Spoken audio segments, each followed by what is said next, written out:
अनुजवन कृशानुं ज्ञानिनामग्रगण्यं सकलगुणनिधानं वानराणामधीशं रघुपतिप्रियभक्तं वातजातं नमामि। गंगातरंगरमणीयजटाकलापं गौरी निरन्तरविभूषितवामभागं नारायणप्रियमनङ्गमदापहारं वाराणसीपुरपतिं भज विश्वनाथम्।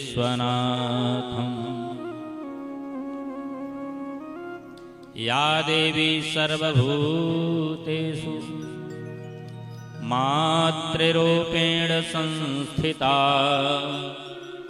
नमस्तस्यै नमस्तस्यै नमस्तस्यै नमो नमः।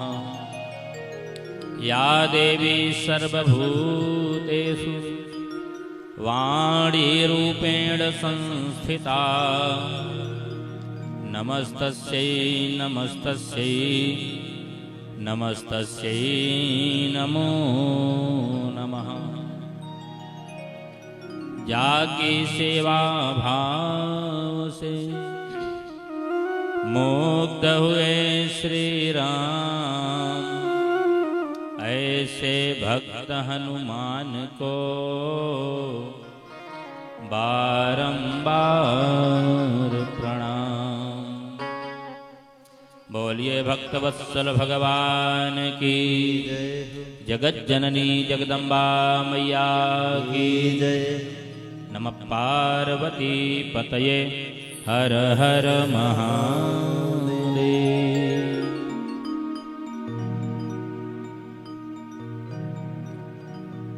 अनंत कोट ब्रह्मांडादि नायिका जगत जननी मां अन्नपूर्णा के पावन धाम में, जिनके आंचल की छाया में हम सभी यहाँ पर बैठ करके आज भगवती के ही गुणगान को गाने के लिए बैठे हैं। ऐसे दूर दराज से आए हुए माता रानी के समस्त भक्तजन, साक्षात ममतामयी, करुणामयी, वात्सल्यमयी सती, सावित्री, अनुसुईया, मदालसा के चरित्रों को चरितार्थ करती हुई माताओं बहनों, भारत के भविष्य कर्णधार छोटे छोटे बच्चों, मंडपस्थ विद्वद्वरेण्य एवं समस्त मंचस्थ सांवेदीय विद्वज्जन, हमारे मुख्य यजमान और इस कार्यक्रम के संयोजक,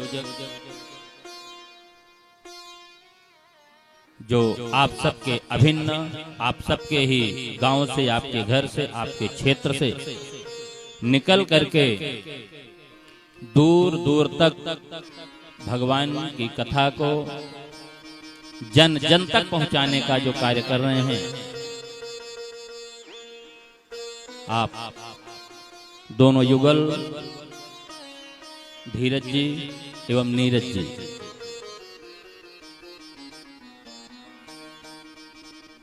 जैसे कि दोनों भाई इस कार्य में लगे हुए हैं और दोनों दो तरीके से भगवान की वाणी लोगों तक पहुंचा रहे हैं। एक तो अपनी वाणी के माध्यम से और दूसरे अपने यंत्रों के माध्यम से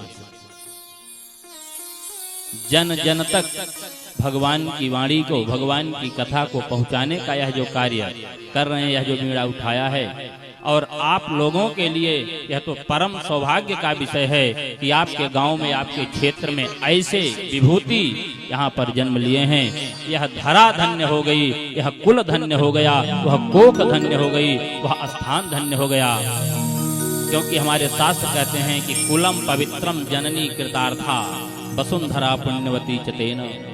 वह कुल धन्य हो जाता है, वह धरती धन्य हो जाती है, वह माता धन्य हो जाती है, जहाँ पर भगवान के एक भक्त जन्म ले लेते हैं। तो ऐसा अवसर आप लोगों के मध्य में आया हुआ है कि उन्हीं के संयोजन में आप सभी मां भगवती के पिछले 10 वर्षों से यह 11वां वर्ष शायद चल रहा है। यह मां की कृपा है कि यह अमृतमयी धार आप लोगों के एक छोटे से प्रयास से भगवती भागीरथी की धारा यहाँ से अनवरत प्रतिवर्ष प्रवाहित होती है। यह बहुत ही सौभाग्य की बात है, क्योंकि शास्त्र तो यहाँ तक कहते हैं कि भाग्योदयन बहुजन्म समर्जितेन सत्संगमम जलभते पुरुषो यदावै। जब हमारे कई जन्मों के पुण्य, एक जन्म के नहीं, कई जन्मों के पुण्य जब उदीयमान होते हैं तब प्राप्त होती है भागवती कथा। और आप सब तो इतने सौभाग्यशाली हैं कि प्रतिवर्ष यह कथा प्राप्त हो रही है, तो इससे बड़ा सौभाग्य और क्या हो सकता है। और दूसरा कि मां अन्नपूर्णा जी यहाँ पर साक्षात विराजमान हैं, जो कि जिनका दर्शन नित्य प्रति सुबह शाम 24 घंटे जिनका दर्शन आप लोगों को प्राप्त हो रहा है, यह बड़े ही सौभाग्य की बात है। और ये मां अन्नपूर्णा तो ऐसी हैं कि जिनके सामने स्वयं भगवान भोलेनाथ भी भिक्षा मांगने के लिए पहुंच गए थे। तो ऐसे मां अन्नपूर्णा की गोद में हम सभी बैठे हुए हैं। तो आइए कथा की मंजुल परंपरा का जगदम्बे तेरा ही एक सहारा है, सिंधवाहिनी जगदम्बे तेरा ही एक सहारा है। सिंधवाहिनी जगदम्बे तेरा ही एक सहारा। जय हो। दोनों हाथों से कर्तन ध्वनि करते हुए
आज हम सभी माता रानी के दरबार में श्रीमद् देवी भागवत की कथा श्रवण करने के लिए यहाँ पर बैठे हैं।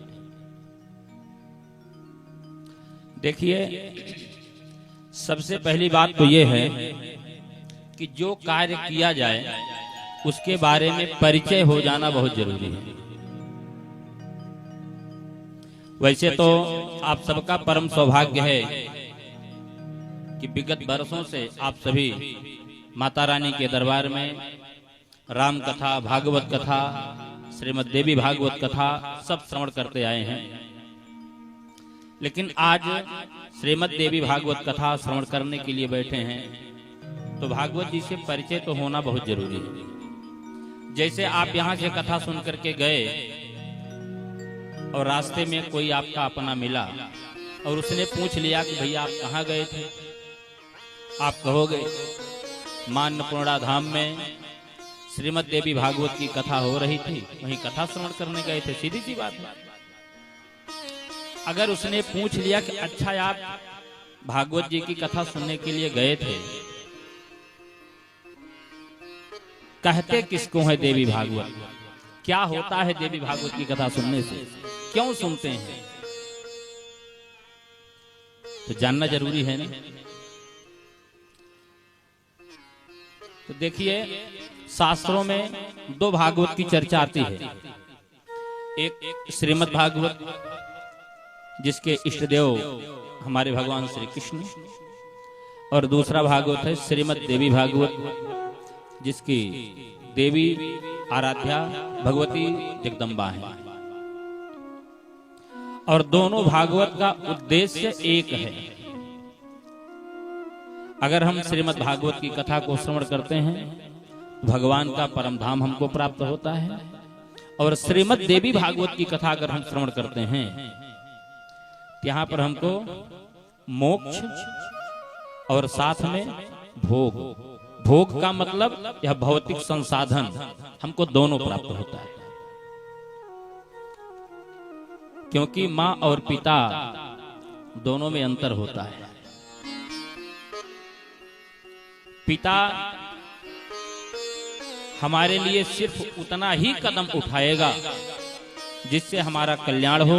वह कदम चाहे कोमल हो चाहे कठोर हो, मतलब इससे नहीं है, लेकिन उसका कदम, उसका लक्ष्य सिर्फ यही होगा जिससे सिर्फ और सिर्फ हमारा कल्याण हो। लेकिन माँ हमारे लिए दोनों कार्य करती है। माँ हमारे लिए वह कदम उठाती है जिससे हमारा कल्याण भी हो और वह हमारे लिए सरल भी हो। क्योंकि माँ एक ऐसा शब्द है जिसकी कोई उपमा नहीं हो सकती।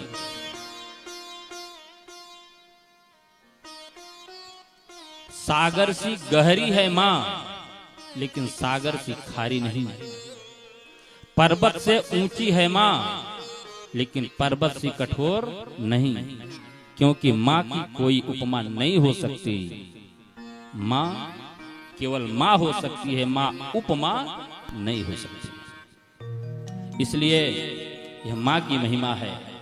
शास्त्र तो यहाँ तक कहते हैं कि कुपुत्रो जायेत क्वचित कुमाता न भवति। पुत्र कुपुत्र हो सकते हैं, लेकिन माता कभी कुमाता नहीं हो सकती। इसलिए ऐसे माँ के दरबार में हम सभी माँ के आंचल में बैठ करके उन्हीं के गुणगान को श्रवण करने के लिए यहाँ पर बैठे हैं।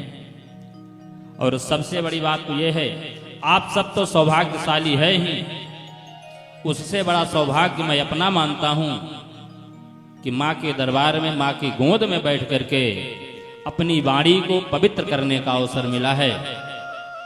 यह हमारा सौभाग्य है।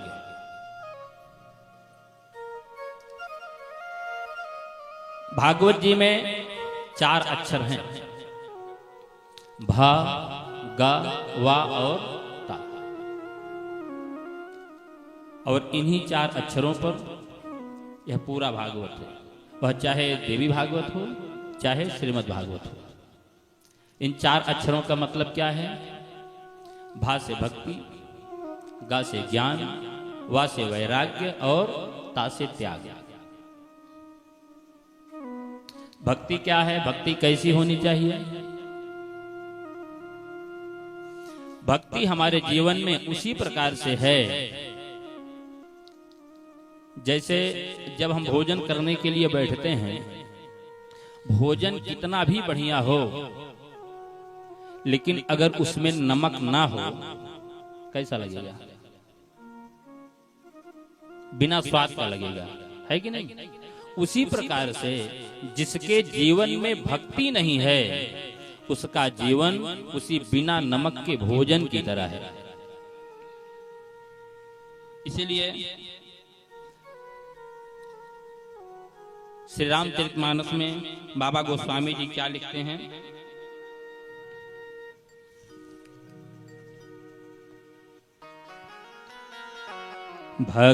भगतिहीन गुण सब सुख ऐसे, भगतिहीन गुण सब सुख ऐसे, भगतिहीन गुण सब सुख ऐसे, भगतिहीन गुण सब सुख ऐसे, लवण बिना बहु व्यंजन जैसे, लवण बिना बहु व्यंजन जैसे, भजनहीन सुख अवने काजा, भजनहीन सुख कबने काजा, भजनहीन सुख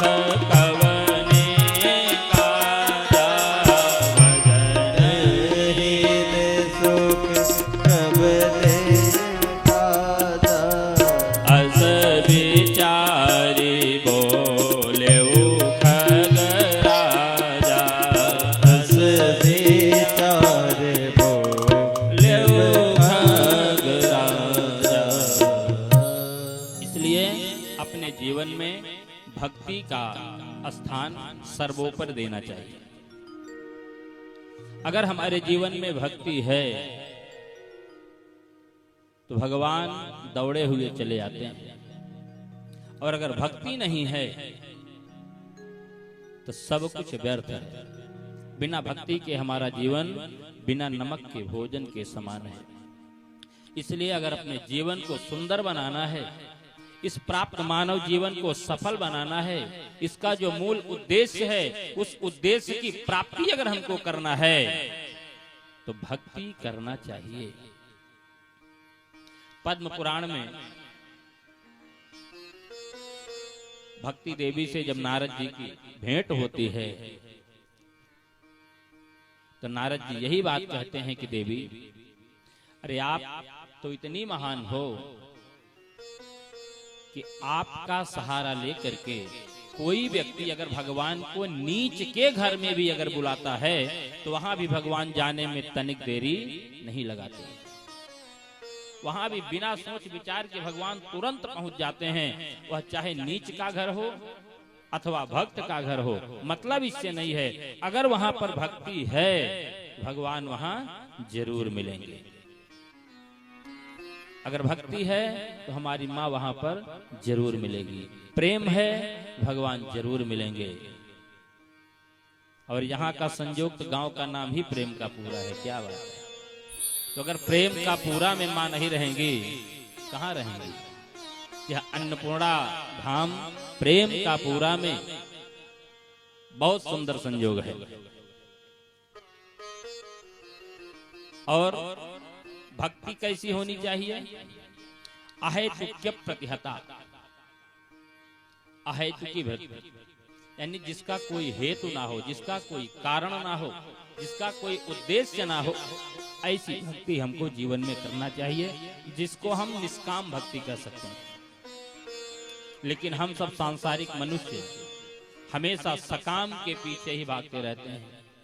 अगर भगवान की भक्ति करें तो यह सोचते हैं कि हमने आज मंगलवार को हनुमान चालीसा का पाठ किया है, अब हनुमान जी हमारे लिए एक बिल्डिंग खड़ी कर देंगे।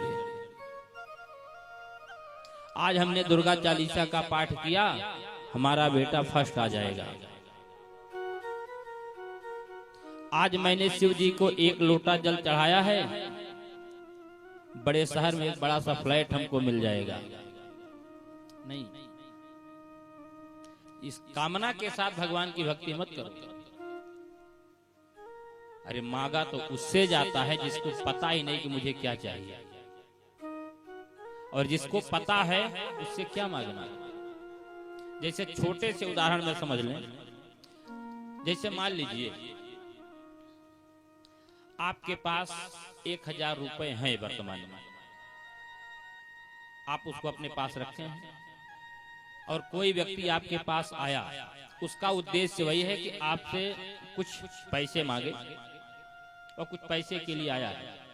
अगर आप उसका उद्देश्य पहले से जान रहे हैं कि हाँ यह व्यक्ति इसीलिए आया है, तो आप बिना मांगे ही उसके जरूरत का पैसा आप उसको दे देंगे। लेकिन अगर आपको नहीं पता है कि यह व्यक्ति किस लिए आया है, तो चाहे आपके पास आकर के दिन भर बैठा रहे, कोई मतलब नहीं, क्योंकि आपको पता ही नहीं कि उसको क्या चाहिए। तो इसलिए मांगा उससे जाता है जिसको पता ही नहीं कि हमको क्या चाहिए। लेकिन उससे कभी नहीं मांगना चाहिए कि जिसको पता है कि मुझे क्या चाहिए, क्योंकि अगर हम मांगते हैं, जो कुछ भी हम भगवान से मांगते हैं वह हमको नहीं मिलता, हमको वह वस्तु मिल जाती है जो हमें चाहिए होता है। क्योंकि भगवान हमें वह वस्तु कभी नहीं देते जिससे हमारा नुकसान हो, वो हमको हमेशा वही देंगे जिससे हमारा कल्याण हो। इसलिए माँ के दरबार में हैं, तो माँ के दरबार से कभी भी कोई उदास नहीं जाता। कोई कैसा भी हो, यहाँ पर माँ की भक्ति जिसको मिल गई, समझ लो उसका इस जीवन में आना धन्य हो गया। इस प्राप्त मानव जीवन को प्राप्त करना उसके लिए धन्य हो गया, क्योंकि 84 लाख योनियों में भटकने के बाद यह मानव तन हमको मिलता है। और ऐसे 84 लाख योनियों में भटकने के बाद यह मानव तन मिला, तो इसको हम ऐसे व्यर्थ ही अगर गंवा देते हैं, इसका कोई मतलब नहीं निकलता। ये तो उसी अंधे व्यक्ति की तरह, जैसे एक जंगल में एक अंधा व्यक्ति भटक रहा था, उसको कहीं मार्ग नहीं मिल रहा था, बहुत परेशान हुआ। अंधा था, उसको किसी के आने की आहट सुनाई पड़ी, उसको लगा कि शायद कोई आ रहा है। एक स्थान पर खड़े होकर के उसने बुलाया, कहा कोई सज्जन हैं, हमें इस जंगल से पार जाना है, आप मुझे मार्ग बता दीजिए।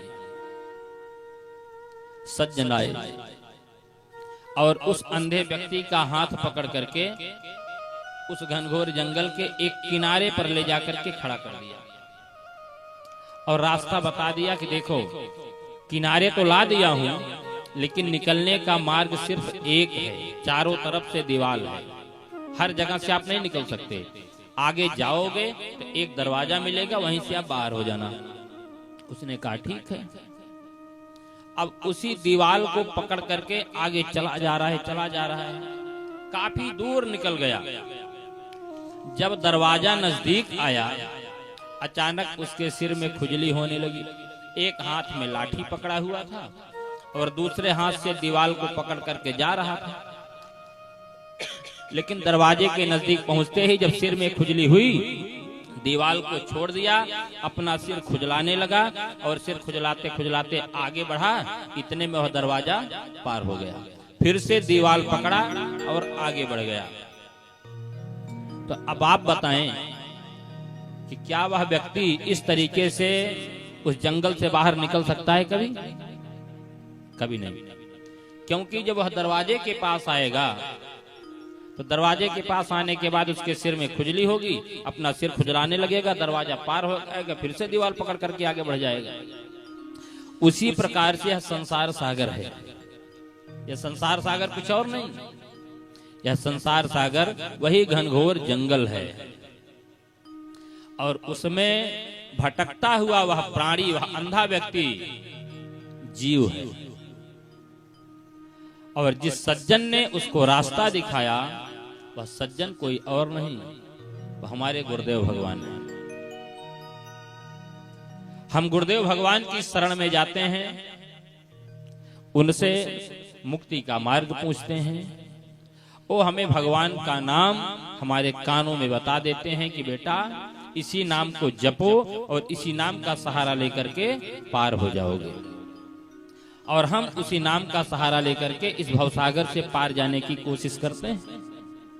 उसी प्रकार से वह अंधा व्यक्ति जब गुरुदेव का सहारा मिला, किनारे तो आ गया, और किनारे से पहुंचते पहुंचते आगे बढ़ते बढ़ते बढ़ते बढ़ते इस पूरे 84 लाख योनियों में भटकते हुए जब वह दरवाजे पर, अर्थात यह मानव तन जब उसको मिलता है, यह मानव तन एक ऐसा स्थान है, वह उस जंगल का वही घनघोर दरवाजा है कि अगर हम एक कदम आगे बढ़ाते हैं तो जंगल से बाहर हो जाएंगे, और अगर एक कदम पीछे कर लेते हैं तो पुनः जंगल में भटक जाएंगे। यह मानव तन मानव मुक्ति का द्वार है। यह मानव तन हमें मिला है। इस मानव तन को प्राप्त करके एक कदम आगे बढ़ाना मतलब भगवान की तरफ, माता रानी की तरफ हमको अग्रसरित होकर के इस प्राप्त मानव जीवन को मुक्त करके भगवान की सायुज्य मुक्ति प्राप्त कर लेना है। और अगर विषय वासना रूपी खुजली अगर हमारे सिर में होने लगी, हम विषय वासना के चक्कर में अगर फंस गए, तो पुनः इसी 84 के चक्कर में चक्कर लगाते रहेंगे, कभी मुक्ति होने वाली नहीं है। इसलिए अगर हमको यह मानव तन मिला है तो इसमें हमें भगवान की शरण को ग्रहण कर लेना चाहिए, माता रानी की उपासना हमको कर लेना चाहिए। और अगर नहीं करेंगे ना तो केवल पछतावा के अलावा और कुछ भी होने वाला नहीं है। क्योंकि व्यक्ति जब इस संसार को छोड़ करके जाता है तो उसके पास और कुछ नहीं रहता, केवल और केवल उसके द्वारा किया गया सत्कर्म ही उसके साथ जाता है। धनानि भूमौ पशवश्च गोष्ठे भार्या गृहद्वार सुता श्मशाने देहश्चितायाम परलोकयाने केवल धर्मानुगो गच्छति जीवयेका। हम जिसके लिए परेशान होते हैं, 24 घंटे चोरी करते हैं, छिनैती करते हैं, झूठ बोलते हैं, ना जाने कितने को परेशान करते हैं, किस लिए? केवल धन के लिए कि हमको धन मिल जाए, धन हमारे पास आवे। जिस धन के लिए हम इतनी सारी व्यवस्था करते हैं वह धन कहां तक हमारा साथ देता है? धनानि भूमौ, अंतिम यात्रा के समय वह धन इसी धरती पर धरा रह जाता है। और जिन पशुओं की हम सेवा करते हैं, पशुपालन करते हैं, वह पशु भी कहां तक हमारा साथ देते हैं? पशु गौशाला में बधे के बधे रह जाते हैं।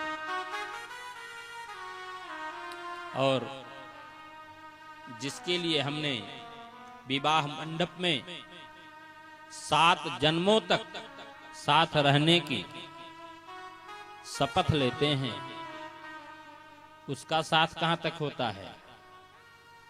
भार्या गृहद्वार, वह घर के दरवाजे तक। और सुता श्मशाने, जिन परिवार वालों के लिए हम पूरा जीवन अपना व्यर्थ कर देते हैं, पैसे के पीछे भागते रहते हैं कि टका धर्मः टका कर्मः टका ही परमम तपः यस्य गेहे टका नास्ति हा टका टक टकायते। केवल टका के पीछे भागते रहते हैं उन पुत्रों के लिए, उन परिवार वालों के। उसके बाद तो अकेले ही जाना है, उसके बाद तो अकेले ही जाना है। और अकेले साथ जाएगा अगर हमारे कुछ, केवल धर्मानुगो गच्छति जीवये, कहा हमने जो धर्म कर्म किए हैं वही हमारे साथ जाएगा, इसके अलावा और कुछ भी साथ जाने वाला नहीं है। इसलिए भगवान का भजन करो, माता रानी की सेवा करो। नवरात्रि का उपलक्ष्य है, बहुत लोग व्रत भी होंगे, बहुत लोग व्रत नहीं भी होंगे, कुछ लोग ऐसे भी होंगे जो केवल प्रतिपदा और अष्टमी का व्रत करते हैं। और कुछ लोग जिस दिन उनको बता दिया जाए कि आज आपको व्रत रहना है, तो उनके लिए तो इतनी बड़ी समस्या हो जाती है कि जब सो के जगेंगे तभी भूखे रहेंगे। अगर बता दिया जाए कि आज सत्यनारायण भगवान की कथा है, जब तक पूजा ना हो जाए तब तक आपको भोजन नहीं करना है, तो सो के जगेंगे तभी उनको इतनी तेज भूख लगी रहेगी। भगवान ऐसे काम है। क्यों? क्योंकि उनका जो मानसिक व्यवस्था है, उनका जो विचार है, वो केवल और केवल खाने के लिए है। कुछ लोग खाने के लिए जीते हैं, कुछ लोग जीने के लिए खाते हैं। खाते दोनों लोग हैं, जीते दोनों लोग हैं, लेकिन कुछ जीने के लिए खाते हैं, कुछ खाने के लिए जीते हैं। अगर हमारा विचार पवित्र नहीं है तो हमारे केवल व्रत करने से कोई मतलब नहीं है। व्रत का मतलब होता है संकल्प। जिस दिन हमको व्रत करना हो उस दिन हमें यह संकल्प ले लेना चाहिए कि आज हम माता रानी का व्रत हैं, तो हमारा ज्यादा से ज्यादा का समय हमारा माता रानी की सेवा में बीतेगा। और सत्य बोलने का प्रयास करें, झूठ से बचें, परोपकार करने की सोचें, किसी को सताने की बातें ना करें, कुछ ऐसा करें जिससे लोगों का कल्याण हो। यह है व्रत। और उपवास का मतलब, उप माने समीप, वास मतलब निवास करना। जिसके लिए हम उपवास कर रहे हैं, अपना ज्यादा से ज्यादा समय उनके सानिध्य में बिताएं। और ऐसा भी व्रत नहीं होना चाहिए कि अन्न तो छोड़ दिए लेकिन फलाहार की लाइन लग गई। ऐसा भी व्रत नहीं होना चाहिए, क्योंकि हमारे शास्त्र कहते हैं कि असकृत जलपानाच सकृत तांबूल भक्षणात् उपवासः प्रणश्येत दिवा स्वापात मैथुनात्। व्रत में क्या करें क्या ना करें, बार बार जलपान भी नहीं करना चाहिए। ऐसा नहीं है कि आज हम व्रत हैं तो दिन भर हम जल पीते रहें, बार बार जल पीते रहें, नहीं। असकृत जलपानाच, बार बार जल नहीं पीना चाहिए। और दूसरा, सकृत तांबूल भक्षणात्, व्रत में पान सुपारी सुरती तंबाकू आदि भी नहीं खाना चाहिए। आज कथा का और व्रत का प्रथम दिवस है, इसलिए इसको बता दे रहे हैं कि कुछ भक्तजन ऐसे भी होंगे जो कथा सुनने आते हैं तो पान खा करके आते हैं। कुछ ऐसे भी लोग हैं, व्रत तो इतना बढ़िया करेंगे कि एक अन्न का दाना भी उनके मुंह में नहीं जाएगा, लेकिन बिना गुटखा खाए बिना पान खाए उनका नहीं चलता है। तो ऐसा व्रत खंडित हो जाता है। जो व्रत रहने के बाद भी पान सुपारी गुटखा तंबाकू आदि खाते हैं, उनका व्रत मान्य नहीं होता, उनका व्रत खंडित हो जाता है। ऐसा हमारे शास्त्र भी कहते हैं।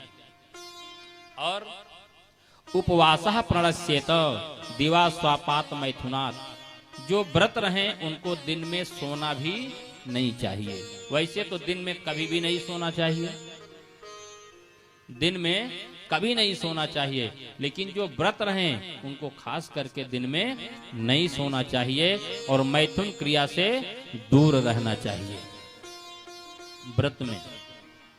और जो कथा सुनने के लिए आते हैं, कथा सुनने के लिए पवित्र मन, पवित्र वाणी, पवित्र व्यवहार, पवित्र आचरण और अपना मुख भी शुद्ध होना चाहिए। क्योंकि ऐसा स्कंद पुराण में वर्णन मिलता है, तांबूलम भक्षयन्तो हि कथां शृण्वन्ति पावनी स्वविष्टां भक्षयन्ते हि नरकं ते पतन्ति।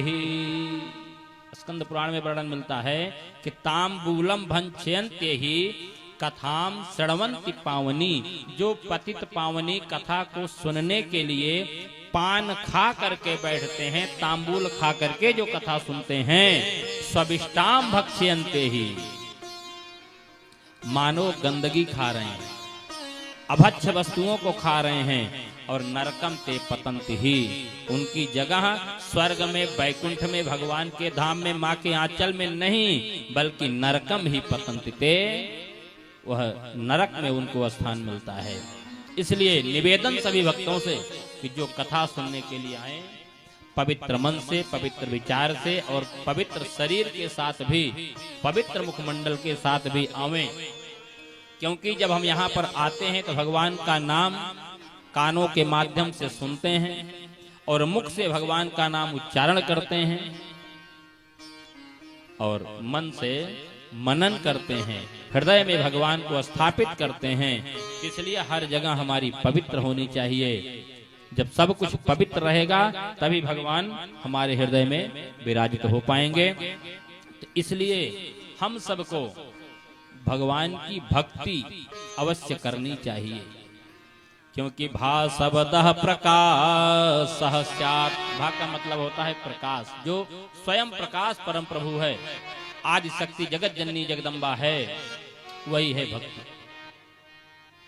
और उसी भक्ति की प्राप्ति के लिए हम सबको इतने सारे साधन जुटाने पड़ते हैं।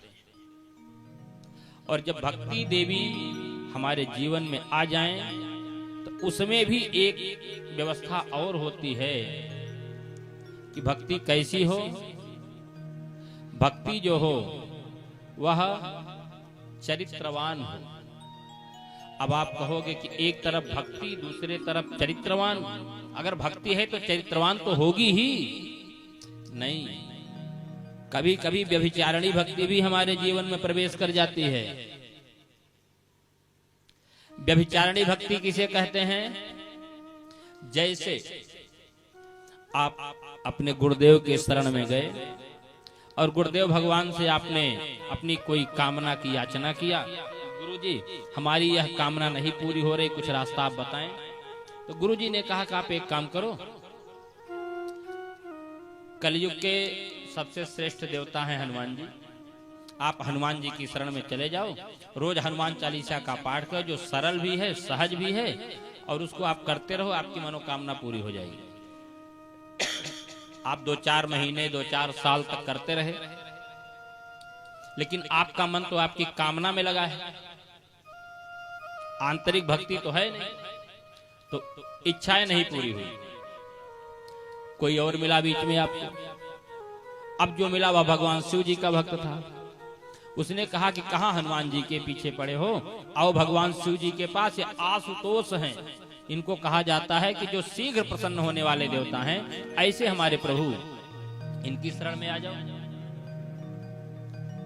तो हनुमान जी को एक किनारे करा, भगवान शिव जी की मूर्ति ला करके सामने रखा, अब उनकी पूजा शुरू कर दिया। 2-4 महीने, साल 2 साल किया, यहां भी इच्छा पूरी नहीं हुई। फिर कोई मिला माता जी का भक्त, उसने कहा कि देखो भगवान कोई भी हो, लेकिन माँ की दर्जा कोई नहीं ले सकता, इसलिए माँ की शरण में आओ, तुम्हारी सारी इच्छाएं पूरी हो जाएंगी। अब वह एक तरफ हनुमान जी को कर दिया, दूसरी तरफ शिव जी को कर दिया, अब बीच में माता जी को रख दिया। अब माता जी को सामने रख करके अब धूप अगरबत्ती जलाया। जैसे ही धुआं भगवान शिव जी की तरफ जाने लगा, वह भक्त तुरंत एक सलाका लिया और रुई भगवान शिव के नाक में डाल दिया कि हम तो धूप दिखा रहे हैं माता जी को और सूंघ रहे हैं शिव। जब ऐसा करने लगा, तुरंत भगवान भोलेनाथ प्रकट हो गए। कहा बस वर मांगो, क्या चाहते हो?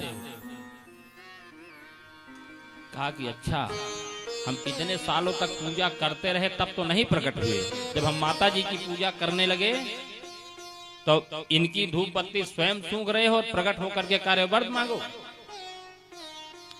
भगवान भोलेनाथ कहते हैं कि बेटा, बात वो नहीं है कि हम इतने दिन प्रकट नहीं हुए, सही बात तो ये है कि सच्ची भक्ति तुम्हारी आज जगी है। जैसे जो भावना तुम्हारी आज जगी है, मैं माता जी को धूप दिखा रहा हूँ, सूंघ रहे हैं, शिव जी यहाँ पर बैठे हैं, अगर यही भावना तुम्हारी पहले दिन ही हो गई होती तो पहले ही दिन में यहाँ पर प्रकट रहा होता, लेकिन अभी तक तुम्हारी ये भावना नहीं थी। तो सबसे बड़ी बात यह है कि हमारा भाव पवित्र होना चाहिए। न काष्ठे विद्यते देवा न पाषाणे न मृण्मये भावो ही विद्यते देवा भावग्राही जनार्दनः। भगवान ना तो लकड़ी में है, न पत्थर में है, न मूर्ति में है, कहीं नहीं है। भगवान अगर कहीं है, जहां हमारा भाव है वहीं पर भगवान है। इसलिए भाव हमारा पवित्र होना चाहिए। और यही है व्यभिचारिणी भक्ति कि आज हम शिव जी की पूजा कर रहे हैं, कल हनुमान जी की करने लगे, फिर माता जी की करने लगे, फिर दूसरे की करने लगे। नहीं, अपने जीवन में केवल एक इष्ट होना चाहिए। वह इष्ट आप किसी को भी बना सकते हो। आप शिव जी को इष्ट बना लीजिए, माता जी को इष्ट बना ले, हनुमान जी को इष्ट बना ले, किसी एक को भी आप इष्ट बना लीजिए। और पूजा आप सबकी करो, लेकिन इष्ट केवल एक होना चाहिए। मान लीजिए आपने माता जी को अपना इष्ट बना लिया, अब आप शिव जी के मंदिर में गए तो क्या आप वहां दर्शन नहीं करोगे, पूजा नहीं करोगे? वहां भी पूजा होगी, लेकिन भाव ये होगा कि भोलेनाथ हम आपकी पूजा कर रहे हैं, इसके बदले में आप इतनी कृपा करना कि माता जी की कृपा हमारे ऊपर बनी रहे। बस भोले बाबा भी खुश, माता रानी भी खुश। तो यह भक्ति होनी चाहिए कि जो इष्ट देव आपका हो वही एक होना चाहिए, बाकी पूजा हम सबकी करें। इसलिए भक्ति अव्यभिचारिणी यानी व्यभिचारिणी भक्ति हमारी नहीं होनी चाहिए। और जब भक्ति देवी का प्रवेश हमारे हृदय में हो जाएगा, तब हमें दूसरे अक्षर का ज्ञान होगा। गा, गा का मतलब होता है ज्ञान। ज्ञान किस बात का होगा? ज्ञान यह होगा कि ब्रह्म सत्यम जगत मिथ्या। अगर सत्य कुछ है तो ब्रह्म, अगर झूठ कुछ है यह संसार। यानी इस संसार को छोड़ करके हमें जाना ही पड़ेगा, इस बात का ज्ञान हो जाएगा। उसके बाद तीसरा अक्षर है वा। वा का मतलब होता है वैराग्य। वैराग्य हमें तब होगा धीरे धीरे धीरे धीरे करके हमें इस संसार से अपनी प्रीति हटने लगेगी और माता रानी के श्री चरणों में प्रीति हमारी बढ़ने लगेगी। यानी संसार से वैराग्य होने लगेगा कि संसार झूठा है, यहाँ पर कुछ नहीं है, यहाँ जब तक हैं तब तक आराम से रहो और माता जी का भजन करो, उसी में कल्याण है। जब ये भावना हमारी आ जाती है तो यही है वैराग्य की स्थिति। और चौथा है ता मतलब त्याग। त्याग, त्याग का मतलब है कि जब हम सब कुछ छोड़ देते हैं, केवल भगवान के भरोसे सब कुछ छोड़ दिया, जब जहां ले चलोगे वहीं मैं चलूंगा, जहां नाथ रख दो वहीं मैं रहूंगा, न कोई उलहना नहीं कोई अर्जी, करा लो जो है तेरी मर्जी। जब ये हमारा भावना हो जाए और जितने भी जीव हमको चराचर दिखें सबको सिय राम में सब जग जाने, करहु प्रणाम जोग जुग पानी, ये भावना हमारी हो जाए, सब में हमको भगवान देखने लगे, सब में हमको माता रानी का दर्शन होने लगे, तो समझ लेना कि इस संसार से वैराग्य हो गया और संसार हमारे मन से छूट गया। जब यह स्थिति हमारी हो जाती है तब हमको प्राप्त होती है भगवान की भक्ति, भगवान का धाम। और जो जैसा चाहता है वह, चाहे सायुज्य मुक्ति चाहे, चाहे सामीप्य मुक्ति चाहे, चाहे सालोक्य मुक्ति चाहे, चाहे सासृष्ट मुक्ति चाहे, जो जैसा चाहता है फिर उसको वैसा ही मिल जाता है। इसलिए उद्देश्य हमारा यही होना चाहिए कि केवल भगवान का भजन करें। अगर भगवान का भजन, माता रानी का भजन नहीं करेंगे तो हमको कल्याण हमारा होने वाला नहीं है। इसलिए याद रखना, छोड़कर संसार जब तू जाएगा, छोड़कर संसार जब तू जाएगा, साथ तेरा साथ न कोई निभाएगा। छोड़कर संसार जब तू जाएगा, कोई न साथी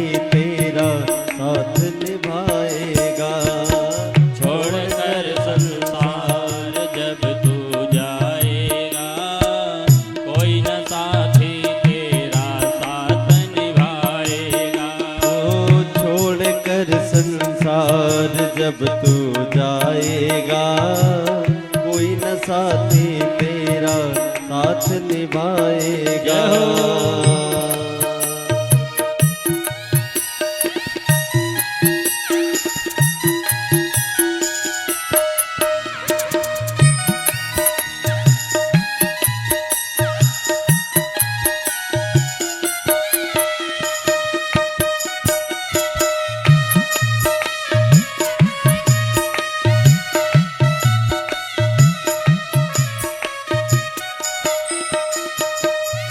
गर माँ का भजन किया ना, सत्संग किया न दो घड़ियाँ। गर माँ का भजन किया ना, सत्संग किया न दो घड़ियाँ। यमदूत लगा कर तुझको ले जाएंगे हथकड़ियाँ। यमदूत लगा कर तुझको ले जाएंगे हथकड़ियाँ। कौन छुड़वाएगा साथ तेरा, साथ न कोई निभाएगा। ओ छोड़ कर संसार जब तू जाएगा, कोई न साथी तेरा साथ निभाएगा।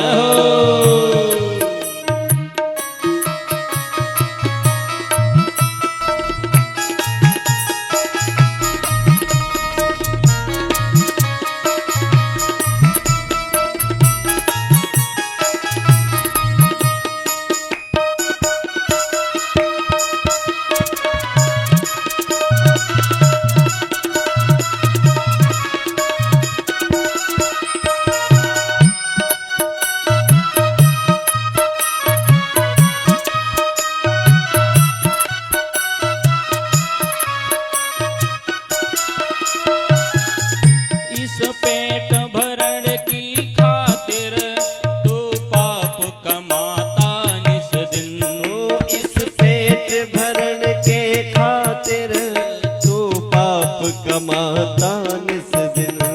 इस पेट भरण की खातिर तू पाप कमाता निस दिन। ओ इस पेट भरण के खातिर तू पाप कमाता निस दिन। शमशान से लकड़ी रख कर तेरे आग लगेगी एक दिन।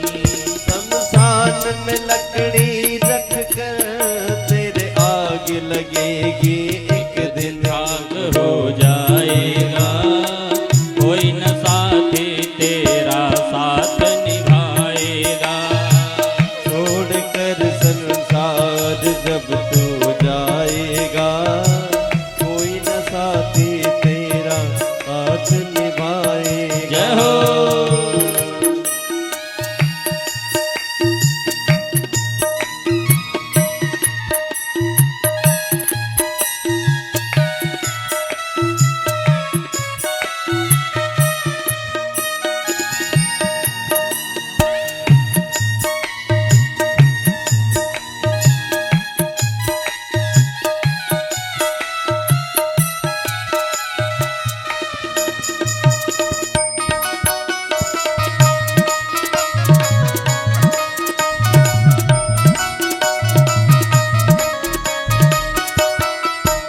सत्संग की गंगा है यह, तू इसमें लगा ले गोता।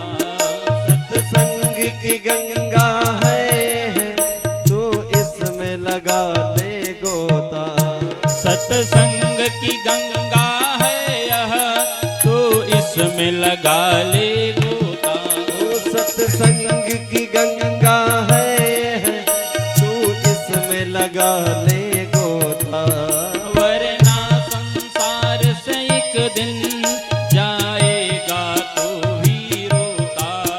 वरना संसार से एक दिन तू जाएगा रोता। बहुत पछताएगा साथी न तेरा कोई साथ निभाएगा। छोड़ कर संसार जब तू जाएगा, कोई न साथी तेरा साथ निभाएगा।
तेरा मेरा यह दुनिया रैन बसेरा।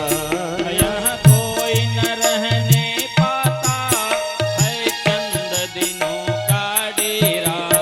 यहाँ कोई न रहने पाता है चंद दिनों का डेरा। हंस उड़ जाएगा कोई न साथी तेरा साथ निभाएगा।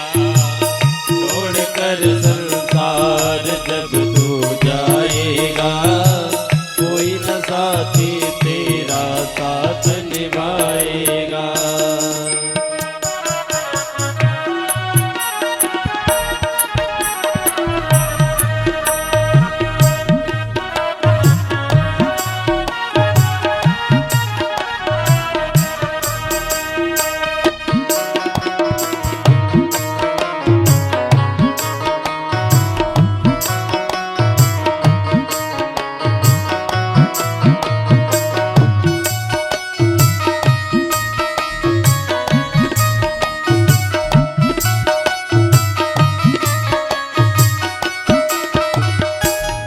आमा की शरण में प्यारे तू प्रीत लगा ले बंदे। आमा की शरण में प्यारे तू प्रीत लगा ले बंदे।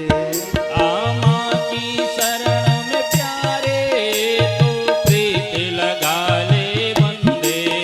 आमा की शरण में प्यारे तू प्रीत लगा ले बंदे।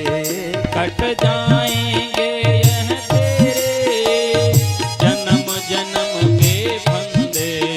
कट जाएंगे यह तेरे सब जन्म जन्म के फंदे। पार हो जाएगा कोई न साथी तेरा साथ निभाएगा।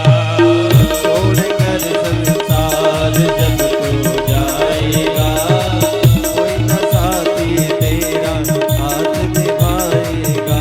छोड़कर संसार जब तू जाएगा कोई न साथी तेरा साथ निभाएगा। कोई न साथी तेरा साथ निभाएगा। कोई न साथी तेरा साथ निभाएगा। बोले जगत जननी जगदम्बा मैया की जय। इसलिए हम सभी को माँ की शरण में आना चाहिए। और आज कथा का प्रथम दिवस, समय के अनुसार थोड़ा विलंब से प्रारंभ हुई कथा और विलंब से विश्राम भी हो रही है। तो अब ज्यादा समय ना लेते हुए, क्योंकि समय का संकेत हो चुका है, अभी माता रानी की पूजा भी सभी भक्तों को करनी है। इसलिए सभी भक्तजन अपने स्थान पर खड़े हो जाएं। आरती और प्रसाद करने के बाद यहीं पर आज वाणी को विश्राम। और कल हम सभी 2 बजे से कथा का टाइम है ना भैया? हाँ, तो हम सभी कल यहाँ पर 2 बजे से उपस्थित रहेंगे और 2 बजे से 5 बजे तक हम सभी कथा गंगा में रसपान करेंगे। और आज प्रथम दिवस, तो जो कुछ भी बताया गया कि हमको व्रत कैसे करना है, कथा हमको सुनना कैसे है, और जो भी भक्तजन कल आते समय रास्ते में हमको मिले तो उनको भी ले करके आना है। इससे आपको डबल फायदा होगा। अगर आप लोगों को ले करके आओगे तो आपका डबल फायदा होगा। पहला फायदा तो यह होगा कि आप आओगे, भगवान की कथा श्रवण करोगे, उसका फायदा तो मिलेगा ही।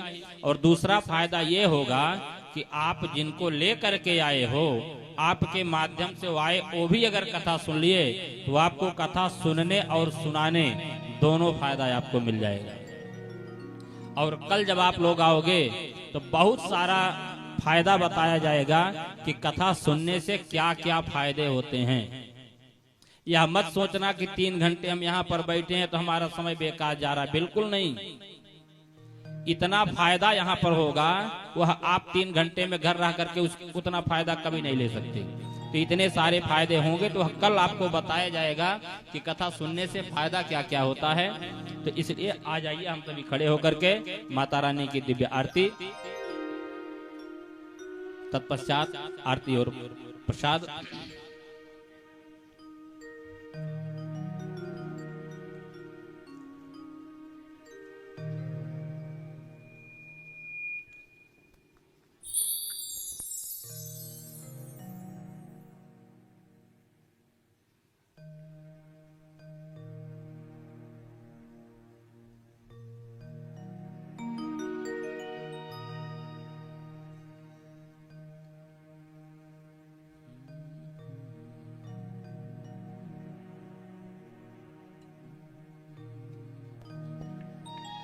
हरि ओम।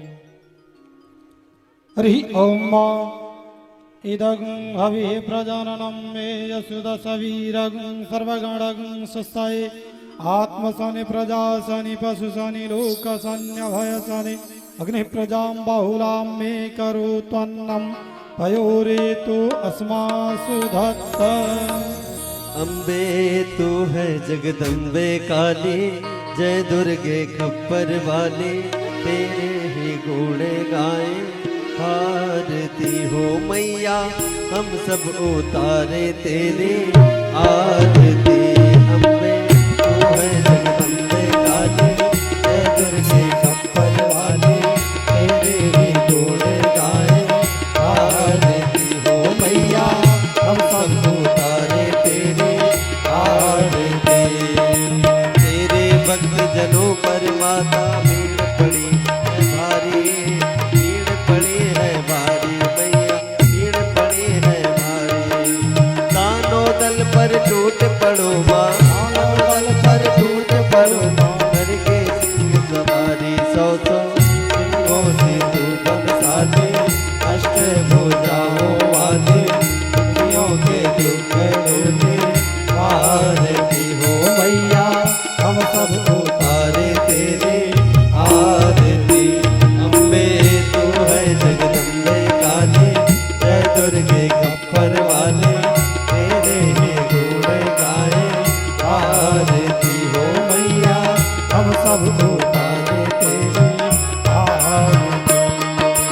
माँ बेटे का है इस जग में बड़ा ही निर्मल नाता, बड़ा ही निर्मल नाता मैया, बड़ा ही निर्मल नाता। पूत कपूत सुने हैं परमा, पूत कपूत सुने हैं परमा, माता माता सब पर करुणा बरसाने वाले, हमें बचाने वाले, दुखियों के दुख लेने आरती हो मैया, हम सब उतारे तेरे आरती। अम्बे तू है जगदम्बे काली, जय दुर्गे खप्पर वाले, तेरे ही गुण गाए आरती हो मैया, हम सब उतारे तेरे आरती।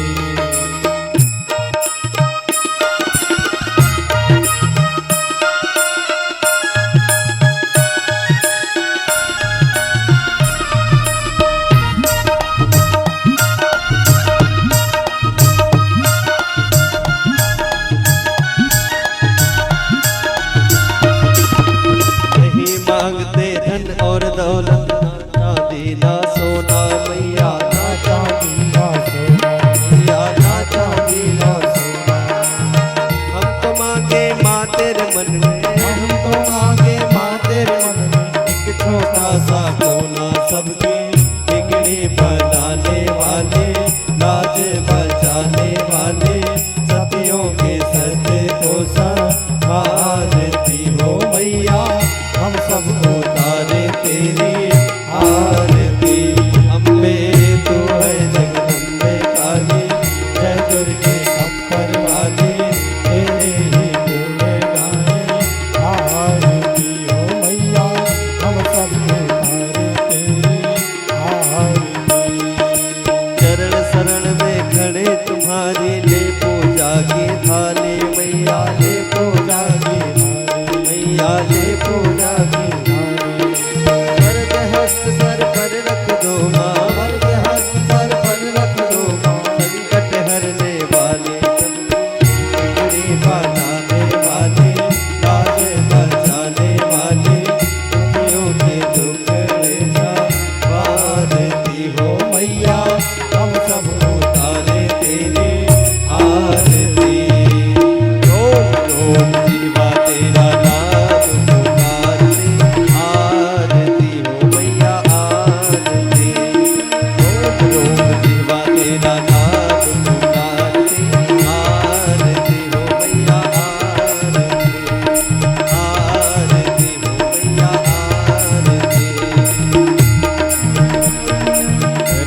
हरि ओम माजे तीर्थानि प्रचरन्सिका हस्तानि खङ्गडा ते खागं सह